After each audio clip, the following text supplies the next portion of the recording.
주셨어요. 자, 오늘은 마태복음 16장 13절부터 20절 말씀을 통해서 믿음 나의 고백 이런 제목으로 말씀을 전합니다. 오늘 우리 교회가 창립된 지 8주년 되는 해입니다. 우리가 2013년 9월 23일에 창립이 되었고, 그래서 우리 교회가 벌써 8주년이 됐는데, 교회가 큰 교회나 작은 교회나 마찬가지입니다. 교회가 세워진다는 것은 아주 특별한 일이에요. 왜냐하면 교회가 세워진다는 것은 이 땅에 하나님의 꿈이 하나가 심어진다는 거예요. 하나님의 꿈이, 하나님의 소원이 심어지는 일이기 때문에 교회는 중요합니다. 그래서 교회는 하나님의 교회가 되어야 되기 때문에 하나님의 교회가 되려면 교회는 올바른 믿음을 갖는 게 중요합니다. 그리고 올바른 신앙 속에 세워지는 것이 중요해요. 여러분, 우리나라에서 가장 높은 건물이 뭔지 아세요? 어디 건물인지 아세요? 예. 저 건물 잠실에 있는 제2 땡땡월드. 땡땡월드. 지나갈 때마다 항상 저 건물은 바벨탑이구나 이렇게 항상 이런 느낌을 지울 수가 없지만 지하 6층, 지상 123층으로 높이가 자그마치 555m예요. 555m. 약간 비가 오고 난 다음에는 혹시 지나가본 분 계신 적이 있는지 모르겠지만 그 꼭대기가 구름 위에 쏙 올라와 있어요. 구름 위에. 목사님 지나가다 보셨어요 혹시? 네. 한번 나중에 유심히 한번 보시기 바랍니다. 구름 위로 딱 올라가 있는 모습이 보입니다. 이 건물은 2009년에 공사를 시작해서 2016년 7년 만에 완성이 됐어요. 하나님 솔로몬 성전이 몇 년 만에 완성이 됐죠? 7년 만에 완성이 됐어요. 좀 그래서 의미가 있나 생각했지만 의미는 아무것도 없습니다. 연관성은. 이렇게 엄청나게 높은 건물을 지을 때 가장 많이 신경을 써야 할 부분이 뭐냐면 건물을 높이 올려야 되기 때문에 그 철골의 구점을, 즉 뼈대를 잘 만들어야 되죠. 그래야 그 건물이 쓰러지지 않도록 튼튼하게 그 건물을 지탱해 줄 수 있기 때문입니다. 마찬가지로요, 교회가 튼튼한 교회, 건강한 교회가 되려면 우리는 뭐 성도 수가 많으면 저 교회 건강하다 이렇게 얘기하시는 분들도 있어요. 교회가 많으면, 교인 수가 많으면, 또 역사가 오래되면 저 교회는 건강 이렇게 얘기하시는 분도 있지만은 진짜 건강한 교회, 튼튼한 교회가 되는 방법은 이 믿음의 뼈대가 분명해야 됩니다. 믿음이 뜨겁고 올바른 믿음 안에 서 있는 교회가 진짜 건강한 교회고 튼튼한 교회예요. 아무리 성도가 많아도요, 그 교회 성도들의 믿음이 건강하지 않다. 그러면 그 교회는 건강할 수가 없는 거예요. 그래서 이 성도들 안에 정확하고 확고하게 그 올바른 믿음 안에 뿌리박혀 있을 때 그 교회는 사단의 권세가, 음부의 권세가 틈탈 수 없는 그런 교회가 됩니다. 보통 사람들 건강을 유지하기 위해서 어떻게 합니까? 건강검진도 잘 받아야 되고, 그리고 우리가 건강에 좋은 그런 음식, 운동, 습관들 이런 거 잘 해야 되잖아요. 또 우리 몸에 이롭지 않은 음식이라든지 그리고 운동이나 이런 습관들은 다 버려야 되지 않습니까? 우리 신앙도 마찬가지예요. 우리가 신앙의 건강을 우리가 유지하기 위해서는 우리 신앙에 해롭고 잘못된 거 있죠. 이걸 일단 없애야 돼요. 또 우리 신앙에 이로운 것들을 우리가 자꾸 하는 수밖에 없어요. 그래야 우리가 건강한 믿음을 갖게 되죠. 그래서 건강한 믿음을 위해서 우리가 반드시 알아야 될 것, 그게 뭐냐? 바로 교리라는 거예요. 교리, 이 말만 들어도 벌써 머리가 지끈지끈 아프시죠? 굉장히 딱딱한 언어예요. 단어 자체가, 교리라는 것은 그 어떤 가르침의 이론이거든요. 굉장히 딱딱한 말입니다. 그래서 교리는 굉장히 딱딱하게 들릴 수 있지만 그 정의는, 그 말의 뜻은 뭐냐? 우리가 믿고 고백하는 것, 그게 바로 교리예요. 교리라는 것이 다른 말이 아니라 우리가 믿고 고백하는 것이 뭐다, 그것을 정리하는 것이 교리입니다. 그래서 저는 오늘 여러분과 함께 건강한 교회, 우리가 이제 창립 8주년이 됐으니까 건강한 교회, 건강한 믿음을 위해서 그 뼈대가 되는 교리에 대해서 같이 한번 생각을 해보려고 해요. 우리 안에 올바른 교리를 배우는 작업을 한번 해보려고 합니다. 우리가 지난 1월부터 지난주까지 우리가 철로 역정을 통해서 구원을 향해 걸어가는 성도들이 어떻게 걸어가야 될까, 우리가 이런 과정들을 보았다면 이제 이제 이 다음 주 지나고 그 다음 주부터는 대강절이 되기 이전까지는 8주 정도의 교리에 대해서 생각을 해보려고 합니다.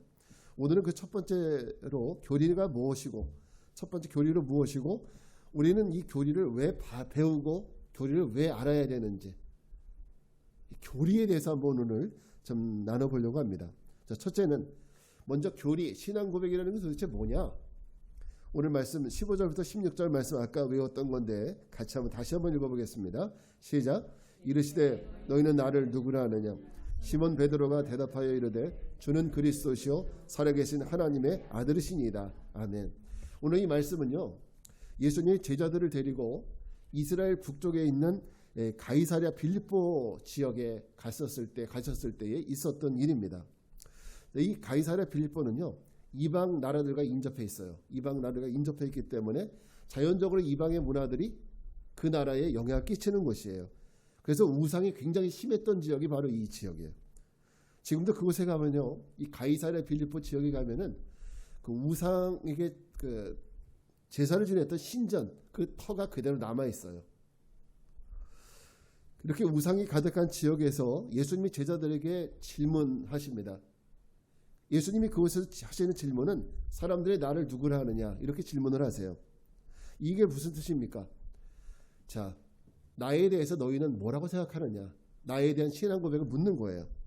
여러분, 이 말씀은 어쩌면 요즘 우리가 살아가는 이 시대처럼 어쩌면 지금이 우상이 더 많아요. 이 시대가.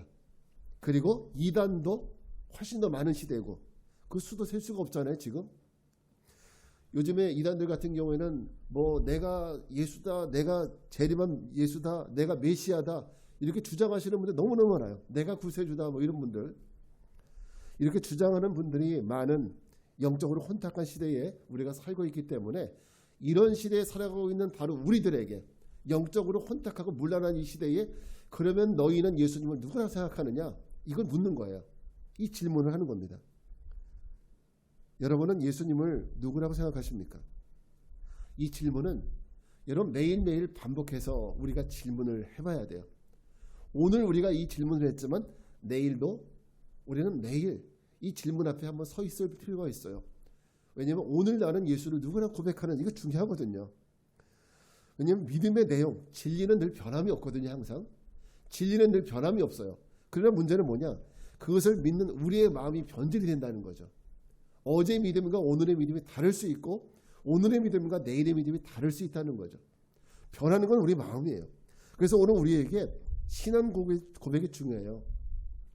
베드로가 주는 그리스도시요 살아계신 하나님의 아들이십니다라고 고백을 했습니다. 이것처럼 주님의 질문 앞에 매일매일 우리는 우리 신앙을 고백을 해야 됩니다. 그것이 바로 신앙 고백, 교리라는 거예요. 우리는 우리 신앙 고백을 담은 교리를 예배 때마다 암송하잖아요. 오늘도 했죠. 그게 뭐였죠? 사도신경이에요. 사도신경. 그 사도신경이 결국 우리의 신앙 고백이고 그것이 교리를 딱 담아놓은 하나의 항아리죠. 사도신경은요, 이게 대충 만들어진 것이 아니에요. 이것은요, 초대교회 때부터 역사 속에서 교부들과 그 신앙의 성도들이 고백해온 성부가 누구냐, 성자, 성령에 대한 믿음, 고백을 담고 있습니다. 그래서 그 내용은 나는 성부, 성자, 성령에 대해서 이렇게 믿습니다 라는 고백이 바로 사도신경이에요. 그러니까 여러분, 사도신경을 고백할 때 우리 그냥 암기사항이지 하면서 마치 주소 외우듯이 뭐 외우듯이 이렇게 외우는 것이 아니라 그렇게 하지 말고 도대체 사도신경에서 성부 하나님을 뭐라고 말씀하시지? 성자 예수님이 어떤 분이시지? 성령님은 어떤 분이시지? 어떻게 고백하고 있는지, 그 믿음이 어떤 것인지 우리가 잘 생각을 해가면서 사도신경을 해야 돼요. 근데 하다 보면은 사실은 이제 아직은 내 믿음하고 안 맞는 부분이 있어요. 그럴 때는 사도신경을 그 부분은 안 하시는 것도 괜찮아요. 내 믿음과 맞지 않을 때 억지로 할 필요는 없어요. 그러나 중요한 것은 우리 믿음의 고백이 그렇다는 거죠. 또 신앙생활을 하다가 우리가 문득 궁금증이 들 수도 있습니다. 하나님이 누구시고 예수님이 누구시고 성령님이 누구신지, 뭐 목사님이 또 성도님들이 성령님께서 예수님께서 하나님께서 이러시는데 그럼 그분들이 누구시냐 궁금하시면은 사도신경을 한번 꼼꼼히 읽어보시면 우리가 성부, 성자, 성령에 대해서 분명히 알 수 있습니다. 여러분 사도신경은 우리 신앙의 뼈대요 기존입니다. 만약에 뼈대가 휘어지거나 무너지면 어떻게 돼요? 결국 건물이 무너지는 것처럼 만약에 이 교리가 없고 우리가 우리 안에 교리가 없고 신앙 고백이 없다면은요 우리 신앙은 사상 누각이에요. 아무것도 아닌 거예요. 그러니까 우리 믿음이 없는 거죠. 교리가 없다라는 것은 우리 믿음이 없다라는 거예요. 그래서 이 교리가 중요합니다. 예를 들어 우리 몸의 척추뼈가 24개인데 그 중에서 한 개만 어긋나도 우린 디스크라고 그래서 큰 문제가 생기잖아요. 마찬가지로 우리가 고백하는 이 사도신경 내용 가운데서 하나라도 우리 믿음에 문제가 생긴다면 우리 신앙에 적신호가 켜지는 거죠. 문제가 되는 거예요. 바라기는 이 교리를 통해 공부를 통해서 여러분의 신앙의 뼈대가 올바로 세워지는 이런 은혜가 있길 바랍니다. 자, 두 번째 그러면은 이 교리 신앙 고백의 목적이 있다는 거죠. 이 교리를 그럼 어디에 써먹느냐? 어디에 써먹느냐? 우리가 알아야 되잖아요. 자, 우리 디모데후서 3장 14절부터 15절 말씀 같이 읽겠습니다. 시작. 그러나 너는 배우고 확실한 일에 거하라. 너는 네가 누구에게서 배운 것을 알며 또 어려서부터 성경을 알았나니 성경은 능히 너로 하여금 그리스도 예수 안에 있는 믿음으로 말미암아 구원에 이르는 지혜가 있게 하느니라. 아멘.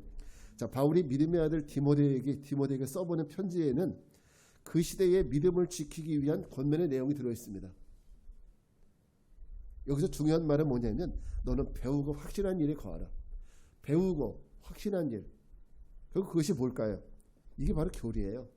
내가 이 성경을 읽고 듣고 배우고 확실한 일. 내가 정리한 내 믿음의 고백. 그게 바로 교리입니다.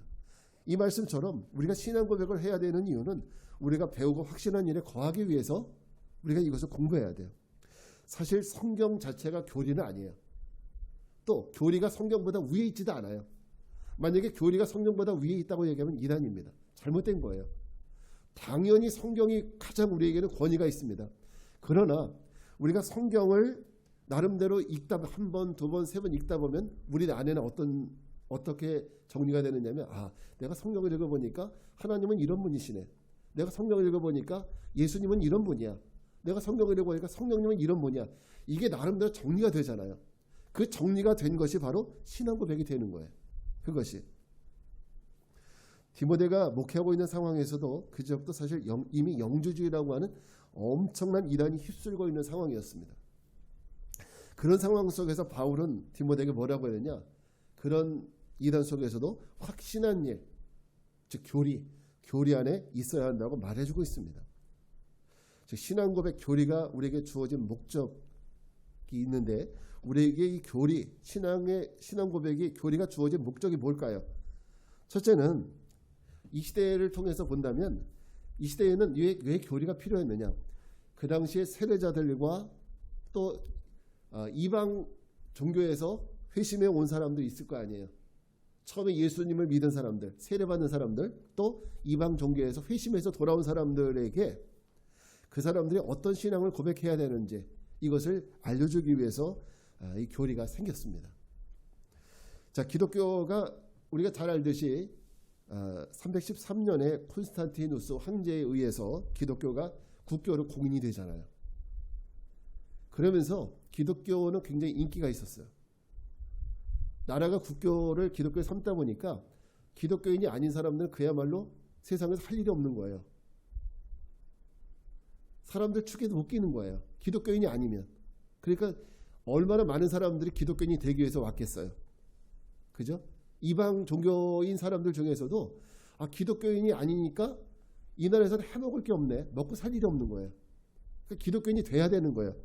그러다 보니까 우리가 속된 말로 어중이 떠중이 다 몰려들기 시작한 거예요. 기독교 안으로. 자, 그러다 보면 이 사람들이 이렇게 많이 들어왔는데 이 사람들이 그냥 교회만 들어온다고 해서 기독교인이 되는 건 아니에요. 이 사람들에게는 우리는 같은 믿음을 공유해야 되는 거죠. 그래서 이 믿음이 없으면 그리스도인이 될 수 없습니다 라고 이것을 규정하기 위해서 우리가 믿는 것을 만들어 놓은 것이 그 기준이 바로 사도신경이에요. 무슨 뜻인지 아시겠죠? 네. 그래서 교회에 들어와서 최소한 우리 교회에 와서 기독교인이 되기 위해 세례를 받으려면 당신은 이 사도신경을 읽고 사도신경의 내용을 내가 믿어야 된다. 내가 받아들일 수 있어야 되는 거예요. 이렇게 받아들일 수 있는 사람이 세례를 받고 2년이 지난 후에야 비로소 교회에서 예배를 드릴 수 있었습니다. 그래서 세례자들과 회심자들의 신앙 고백으로 해서 교리가 필요했다. 두 번째는 교리가 필요했던 역할은요. 그 당시에 이단에 대응하기 위해서 필요했어요. 이단들. 좀 전에 말씀드렸지만은 그 영지주의라든지 이런 이단들이 많이 있었습니다. 우리 요한일서 4장 1절부터 3절 한번 같이 읽겠습니다. 시작. 사랑하는 자들아 영을 다 믿지 말고 오직 영들이 하나님께 속하였나 분별하라. 많은 거짓 선지자가 세상에 나왔습니다. 이로써 너희가 하나님의 영을 알지니 곧 예수 그리스도께서 육체로 오신 것을 시인하는 영마다 하나님께 속한 것이요 예수를 시인하지 아니하는 영마다 하나님께 속한 것이 아니니 이것이 곧 적그리스도의 영이라. 오리라 한 말을 너희가 들었거니와 지금 벌써 세상에 왔느니라. 네. 밑으로 빠졌네. 네, 어쨌든 보세요. 여기서 얘기하는 이 시대 요한 1서 이 상황의 시대에서 자 그리스도께서 육체로 오신 것을 시인하는 영마다 하나님께 속한 것이고 이거 시인하지 않으면 전부 적그리스도예요. 그러면 예수께서 육체로 오신 것을 부인하는 당시 이단이 뭐였어요? 영지주의예요. 영지주의. 가장 그 당시에 심하고 문제가 많았었던. 이게 언뜻 보면은 그런 것 같기도 하고 아닌 것 같기도 그렇거든요. 그래서 초대교회는 복음도 급속히 퍼졌어요. 국교로 공인되다 보니까 복음도 급속히 퍼졌지만은 그래서 그리스도인의 숫자가 기하급속으로 늘어났어요. 오늘날 옛날 얘기하면은 우리나라 80년대 교회 1000명만 꽂으면 교인들이 막 몰려왔던 시절도 있었죠. 그런 것처럼 이 시대도 그리스도인들 숫자가 급속도로 늘어났습니다. 그런데 그만큼 뭐가 생겼다? 이단도 생긴 거예요. 이단도. 1세기 대표적인 이단이 바로 영지주의자들이에요. 그러니까 이 사람들은 뭐냐면 예수님이 하나님이 아니다 이렇게 얘기하고 예수님은 하나님이 아니고 좀 특별한 분이야 이런 얘기하는 분도 있고 또 십자가에 죽은 예수님은 그냥 모습만 사람이지만 아니다 하나님이 아니다 이렇게 얘기하는 사람들이 있는 거예요.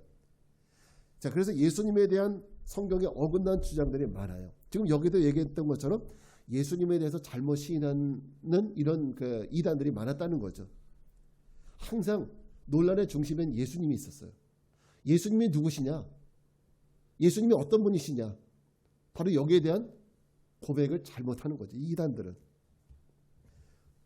이런 일들이 벌어지다 보니까 어떤 일이 벌어졌겠습니까? 만약 여러분에게 누군가 찾아와서 야, 예수님이 구세주가 아니라 이만희가 구세주래. 만약에 이렇게 얘기한다면 지금 우리는 웃죠. 말도 안 되는 소리라고. 근데 교회에 막 나가려고 하시는 분들이나 교회 한 번, 두 번 나왔던 분들은요. 생판 몰랐던 분들은 이 말에도 흔들릴 수가 있어요. 예. 그래서 얼마나 믿음이 헷갈리고 흔들리겠습니까? 그래서 이 신앙 고백의 두 번째 목적은 뭐냐? 이단에게서 성도들 지키기 위해서 만들어진 거예요. 그래서 성도들에게 우리가 믿는 것은 이거다라는 신앙적인 가이드라인을 제공하기 위해서 교리, 이 사도신경이 필요했다는 거죠. 여러분 요즘 교회들마다 정문 앞에 갈 때 우리 교회 앞에 있죠. 신천지 아웃이라는 문구 있죠. 얼마나 많은지 몰라요. 이 문구를 붙여놓는다고 해서 신천지가 안 들어오는 줄 아세요? 저게 무슨 부적처럼 안 들어오는 게 아니에요. 네, 마치 고압전기에 감전돼도 도망가고 그러지 않습니다. 중요한 것은 저런 것도 물론 전혀 소용이 없는 건 아니지만 중요한 것은 성도들에게 올바른 교리를 공부시키고 올바른 교리를 여러분 신앙교육을 통해서 우리가 알게 되면 신천지가 뭐라고 유혹하든지 내가 분명한 확실한 믿음이 있기 때문에 내가 예수님에 대해서 분명하게 알기 때문에 누군가 그런 얘기하면 네 안녕히 가세요 하고 말 거라는 거죠. 그러니까 여러분 우리가 신앙교육을 잘해야 됩니다. 이 교리 공부를 잘해야 돼요. 그 외에 우리가 이 당시에 교리를 만들었던 이유는요. 사실 예수님 믿는 여러 교파들이 있었는데 그 당시에 또 여러 교파들이 생겼어요. 근데 믿음이 완전히 다른 것이 아니라 약간의 색깔들이 다른 거예요. 그래서 그런 것들을 구별짓기 위해서 이런 그 신앙 고백이 필요했다라고 기억했으면 좋겠습니다. 여러분, 신앙 고백의 역할이, 이 교리 역할이 이렇게 중요해요. 교리를 알아야 내 신앙도 지킬 수 있습니다. 자, 그러면 마지막 세 번째, 여러분, 우리가 예배 중에 이 신앙 고백을 하잖아요. 특별히 예배 중에 이 신앙 고백, 사도신경을 해요. 그러면 예배 중에 신앙 고백을 하는 것은 무슨 이유가 있느냐? 우리 이것에 대해서 한번 알아보겠습니다. 사도행전 17장 12절부터 13절입니다. 같이 읽을게요. 시작.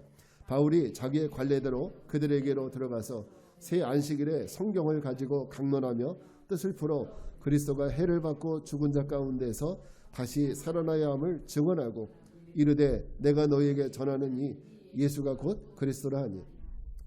자, 이렇게 바울도 예배드리는 중에 예수님에 대해서 이 교리적인 부분에 대해서 강론하는 거예요. 다른 거 얘기하는 것이 아니라 오늘날 뭐 교회 설교들처럼 뭐 예화 얘기하고 이런 것이 아니라 예수님이 어떤 분이신지에 대해서 설명을 하는 거예요. 우리가 이 예배 중에 신앙 고백을 하는데 오늘도 우리가 신앙 고백을 했죠. 어떤 교회는 신앙 고백, 사도신경을 안 하는 교회도 있어요. 또 어떤 교회는 신앙 고백을 반드시 하는 교회도 있습니다. 그런데 예배 중에 신앙 고백을 안 한다고 해서 이단이라고 보면 안 돼요. 그런 것은 아닙니다. 그것은 그 교회의 어떤 목회적인 상황에 따라서 예배의 틀을, 예배를 어떤 방식으로 하느냐에 따라서 사도신경을 생략하기도 하고 또 사도신경을 하기도 합니다. 그러니까 이 교회는 사도신경 안 하니까 이단이라고 생각하시면 안 돼요. 만약 사도신경의 내용을 믿지 못한다면 그건 분명히 이단이에요. 사도신경의 내용을 나는 못 믿는다, 나 그렇게 고백 안 한다, 그러면 이단이 될 수 있어요.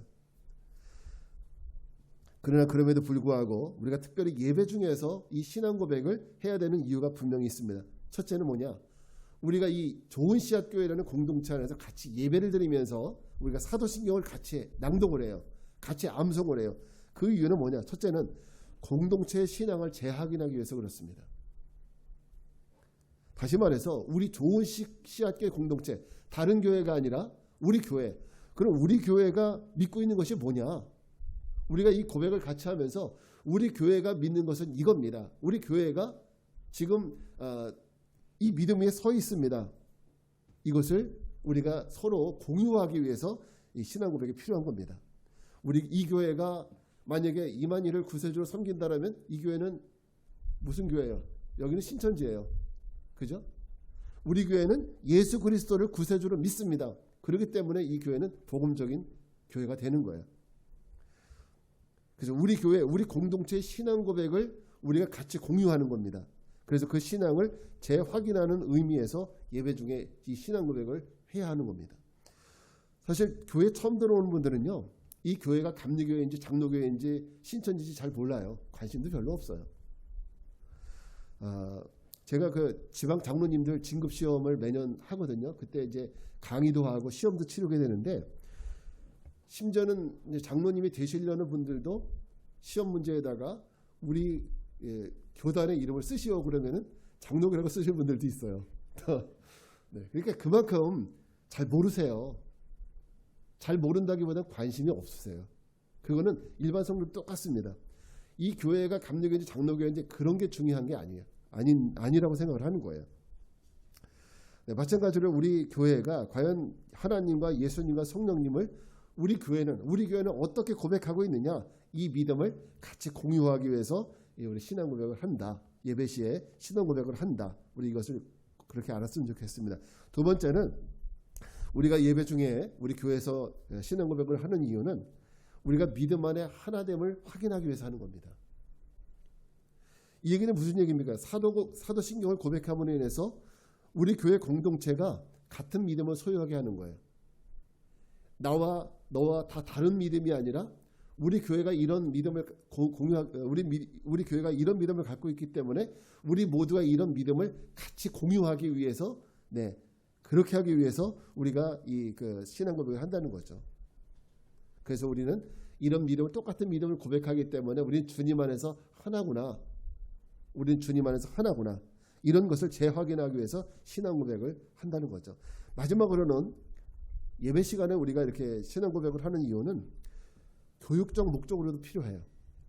성도들의 교육, 또 우리 청년들, 어린아이들, 이 학생들 이런들을 위해서도 이 신앙 고백을 하는 이유는 이런 신앙 고백을 통해서 우리가 믿는 하나님, 예수님, 성령님이 어떤 분이신다는 것을 교육적인 목적으로도 가르쳐야 돼요. 사실 오늘 제가 설교하는 것도 어떻게 보면 설교상으로 보면 교육적 설교에 가깝죠. 교육적인 설교로. 그래서 여러분에게 우리가 교리에 대해서 가르치는 거예요. 그리고 진짜 다음 주부터는 교리에 대해서 하나하나씩 가르쳐 드릴 겁니다. 여러분 장로교에서는요. 웨스트민스터 그 교리가 있어요. 웨스트민스터 교리 문답이라는 것이 있는데 이 웨스트민스터 교리는요. 대요리 문답서가 있고 소요리 문답서가 있어요. 두 가지가 있어요. 그래서 이 대요리 문답서는요. 주로 이제 성인들을 교육하는 용도로 쓰여져요. 성인들. 그래서 성인들에게 이 교리가 문답식으로 이루어져 있어요.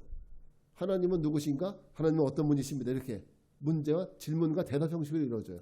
그래서 이거는 주로 이제 어른들이 이것을 잘 공부해서 이것을 가지고 소요리 문답서를 가지고 자기 어린이들, 자기 자녀들 이런 자녀들에게 가서 소요리 문답서를 가지고 공부를 시키는 거예요. 그게 바로 소요리 문답서예요.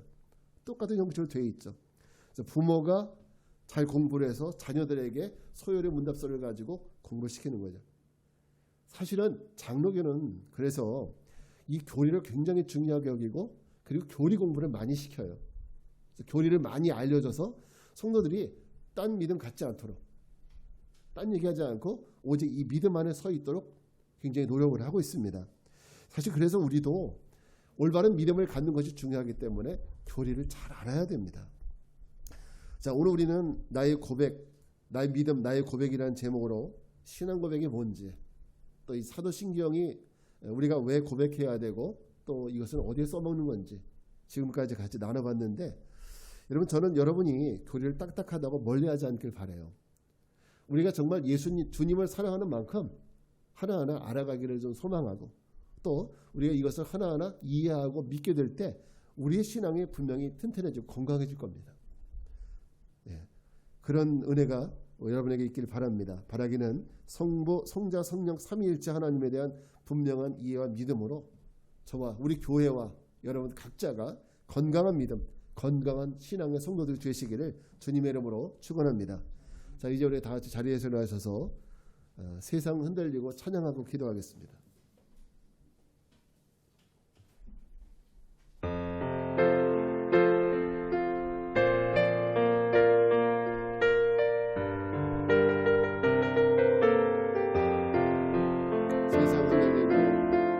세상은 들리고 사람들은 변하여도 나는 주를 섬기리.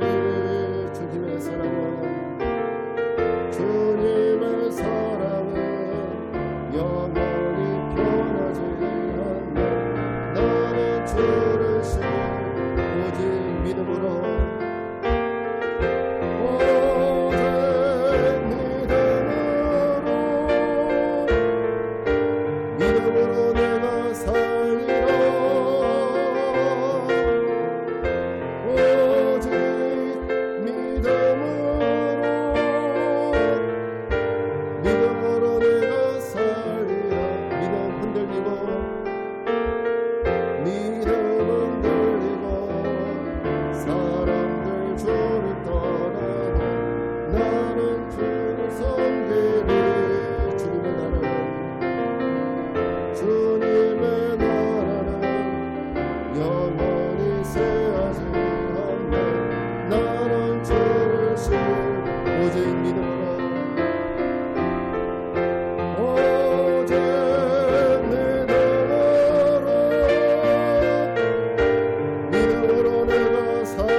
기도하겠습니다. 여러분, 세상은 이 사람 저 사람 말에 마구 흔들리지만 절대 흔들리지 말아야 할 것은 예수 그리스도를 향한 우리의 믿음입니다. 세상 환경이 우리를 마구 흔들며 우리를 한 구석으로 몰아가도 예수님을 향한 우리의 믿음은 절대 변하면 안 됩니다. 흔들리면 안 됩니다.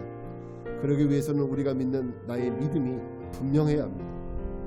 그리스도인은 믿음으로 사는 사람들입니다. 믿음이 없으면 아무 의미가 없는 사람들입니다. 그래서 우리가 믿는 믿음이 무엇인지 잘 알아야 합니다. 그 믿음이 굳건하고 확고해야 흔들리지 않습니다. 오늘 우리 같이 기도합시다. 주님, 우리가 하나님을 더 잘 아는 지혜와 지식을 주시고 그 지식과 지혜가 주는 믿음 안에 우리 신앙이 견고하게 서 있게 하시고 세상의 그 어떤 것이 흔들어도 무너지지 않는 믿음의 사람들 되게 해달라고 주님의 이름 한번 부르고 기도하겠습니다. 주여, 오늘 오신 아버지 하나님, 하나님, 우리 믿음을 견고하게 세워주시옵소서. 하나님 그런 아버지 이 험난한 고난의 바람에 세상의 시간의 바람이 불어 절대 흔들리지 않는 하나님 우리를 허락하여 주시옵소서. 우리가 깊은 나무는 하나님의 바람 가운데도 흔들리지 않는다고 했습니다. 그렇습니다. 하나님, 우리가 믿음 안에 굳건히 뿌리를 내리고 있는 저희들 되게 하여 주시옵소서. 그런 세상의 그 어떤 거센 바람에도 절대 흔들리지 않는 믿음 안에 굳건히 서 있는 주님 그리스도시여 살아계신 하나님의 아들이시라는 이 믿음의 고백 위에 굳건히 서 있는 믿음의 성도들 되게 하여 주시옵소서. 아버지 하나님, 오늘도 우리의 모든 삶을 지정하여 주시고 믿음 그 믿음 위에 서서 하나님께서 우리를 사랑하시고 또 우리를 구원하시려고 하시는 그 믿음 위에 온전히 서서 하나님 믿음에 승리할 수 있는 저희들 되게 하여 주시옵소서. 하나님, 우리 모두 우리 교회가 고백하는 이 신앙, 성도들이 고백하는 고백, 하나님을 온전한 믿음을 고백할 수 있도록 도와주시옵소서. 거룩하신 주님, 뿌리가 깊은 나무가 모진 바람에도 하나님 흔들리지 않듯이 내가 믿는 그 믿음에 대한 확고한 신뢰가 분명할 때 우리 믿음이 굳건해질 줄 믿습니다. 주님, 바라기는 우리 믿음의 성도들에게 또 우리 이 교회가 성부 하나님과 성자 예수님과 성령 하나님에 대한 분명한 이해와 지식이 있어서 그 믿음 안에 굳게 거하여 믿음 안에 승리하는 귀한 성도들, 그리고 우리 좋은 씨앗 교회가 되게 하옵소서. 지금은 성부 성자 성령 삼위일체 하나님의 은혜와 평강이 삼위일체 하나님을 고백하는 굳센 믿음 위에 굳게 서기를 결단하고 세상으로 향하는 모든 성도들 위해, 그리고 추석 명절을 맞이하여 그리스도의 대사로 내가 있는 곳에서 그리스도의 빛을 발할 것을 결단하고 세상을 향해 나가는 성도들 위해 이제로부터 영원까지 함께 하옵시기를 간절히 축원하옵나이다. 아멘.